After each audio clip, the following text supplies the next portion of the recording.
Hey guys, this is Jason.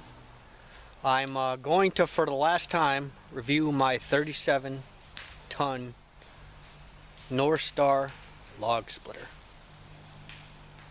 Let's check it out. Okay, for this video's sake, I think I'm just going to, for the major part,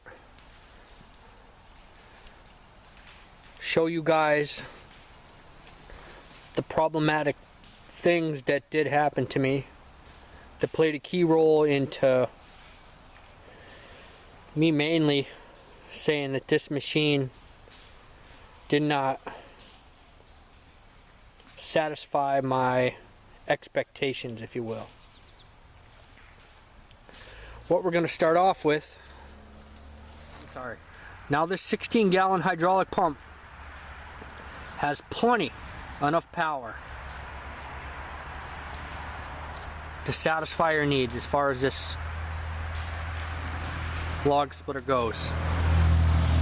And this Honda motor, you're not going to find anything more powerful or reliable.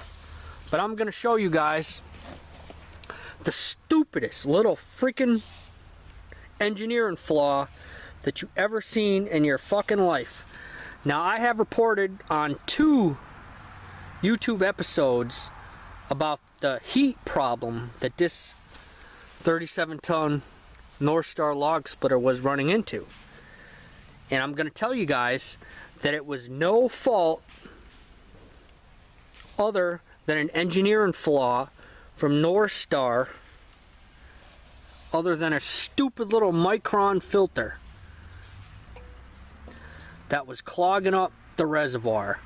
When I say clogging up, is the micron filter was so small it wasn't allowing the fluid to go back into the reservoir as quickly as it needed to go. I mean, you're talking 16 fucking gallons, needs to be 16 gallons a minute, and this thing was probably allowing like a gallon a minute, and it was causing all kinds of fucking heat problems. Problem number 2 is 2 hours into using this log splitter, this whole entire pump, actually, it completely failed. And I had to call the company, and they actually did send me a new one under warranty, where they're liable as far as the paperwork that I'm under the assumption as. This company is absolutely liable underneath, you know, agreeable terms that you agree to when you buy one of these things, as far as a certain amount of years and whatnot and whatever. That was actually the first problem. The reservoir down there was just something I actually just stumbled onto, and I was completely shell-shocked when I found out that that was what the problem was with the overheating and the heat problem in general. Okay.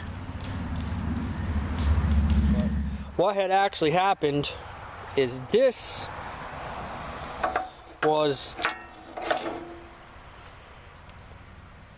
the valve that used to be on here. Now this valve is probably a manufactured warehouse valve that people can probably get a million of for 2 cents. Right here, you're looking at a Prince, made in America, United States of America stamped right on the product. Now, number 1, these other junk parts that are being passed over, they probably sell a million of these, as I'm under the impression. Now, if you can see the thread size from this one to this one is huge. I mean, we're talking like an inch to like a 1/4 inch. And I'm thinking mainly, and I'm just guessing here, guys, I don't have any kind of definitive reasons why this thing blew up in my face or whatnot, but I'm just guessing that this played a key role. Now look at the size of this thread. From beginning to end, that's about an inch. Now right here, that's about a 1/4 inch that's fitting in there, with an O-ring on the end. I mean, these are probably just junk parts that these people buy through some kind of distributor because they sell a million of these, or I'm only guessing.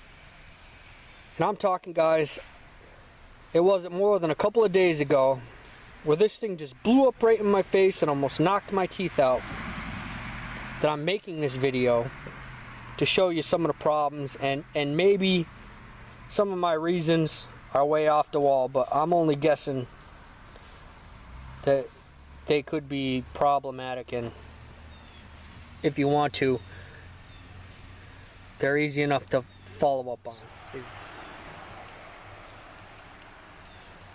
Now the heat issue, where I had to add them tanks right there, that was it was such a imbecilic little stupid little thing. It almost is something that you want to say, what the hell is going on here? Micron filter in the reservoir tank, a 30, I think the exact number was 30 micron filter.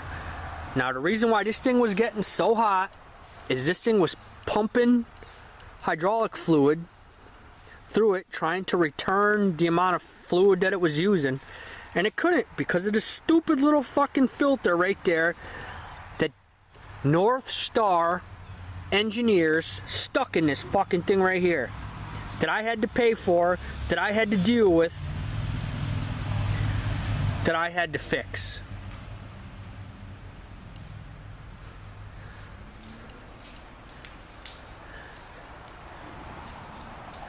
Now I'm telling you guys, there's no better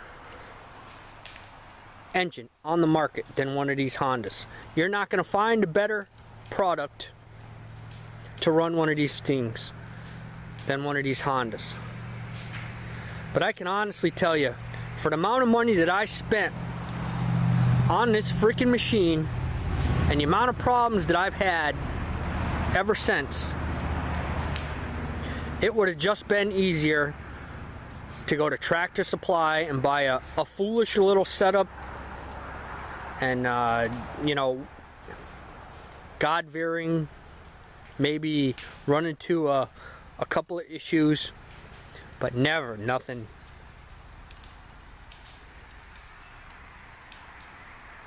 as huge as what we're dealing with when you look at these things. Hey, maybe I bought a lemon. Maybe I purchased a piece of shit, if you will, but I'd like to believe that this machine right here will last me for the rest of my life. I have made some exceptional